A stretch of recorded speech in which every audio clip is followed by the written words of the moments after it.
Let's make white bread. Is it gluten-free? No. Did my family absolutely love it? Yes. So much so that Griffin ate 3 whole slices with honey and butter. Starting off, we've got 2 cups of warm water. Not hot, just warm. To activate the yeast, too hot will kill it. We've got a 1/4 cup of honey and a tablespoon of active instant dry yeast granules. I mixed that buddy up and set it aside for 10 minutes until it bloomed. Once it was bloomed, I add 2 tablespoons of melted butter and 2 teaspoons of salt. Stirred it up. You'll need 4.5 cups of flour in total. I started off with 2 cups and then slowly incorporated the rest. You see that I added the 2 in, lowered it, and did it slow. I had to work the bowl back and forth. This is definitely not made for bread making, but I wanted to try it. Once that first part of the flour was mixed in, I added 1 cup at a time. I added 2 cups at a time, which was probably a massive mistake.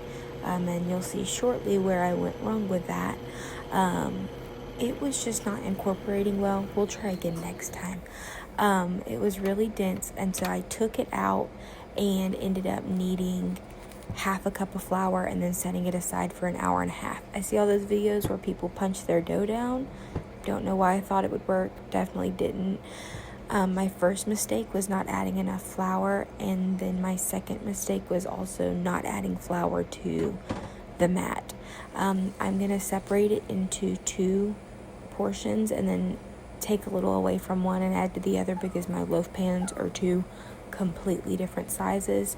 I'm going to spread it out here and realize that, my mistake is still occurring, and I've got to figure out what to do and go grab the flour. Make sure that you flour your area very well before you even get started with this. Makes the process a whole lot easier, and you don't get so aggravated. So I just added a little bit of flour to the mat there, spreaded it, got it on my hands, split the dough again. You want to flatten it out in like a rectangle-ish shape and then roll it.